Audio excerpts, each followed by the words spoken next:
Welcome to a video entitled Configuring Offline Files. Now this is going to be a two-parter. In part one here, I'm going to talk to you about what offline files are, why they're so important, why they show up on these exams, and in part two, we'll jump out into Windows Server 2012 and show you how to configure these things. First of all, offline files are a functionality that was added quite a few versions ago in Windows Server, back when distributed networks and the internet was kind of a baby, and we were starting to have to deal with people who wanted to take laptops, especially back then, off-site, disconnected from the network, but they needed to access their files. So that's exactly what offline files does. It provides flexibility for mobile users, and guess what? All of our users now, most of the time, are mobile. Now don't let them trip you up here.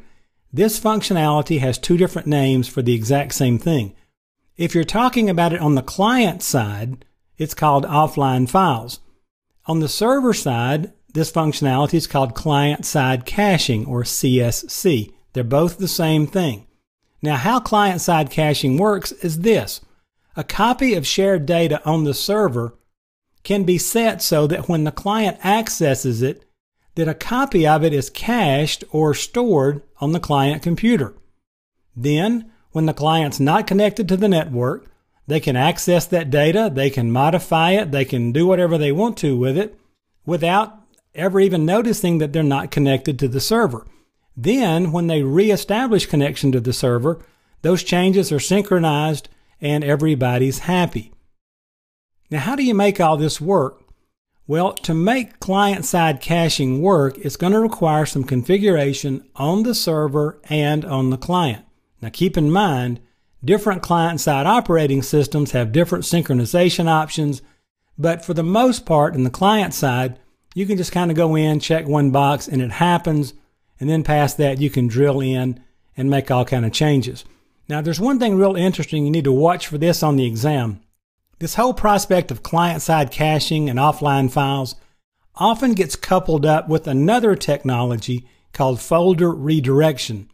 And folder redirection is a setting in group policy, and we'll talk about group policy a little bit later on in this course.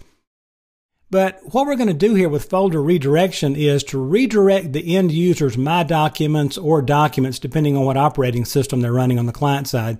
We'll redirect all of those files to a different folder that is actually a server share.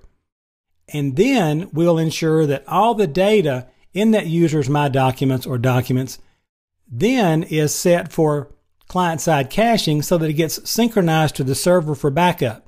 Now we've taken care of a lot of things. This user can always get to their My Documents. They can make changes.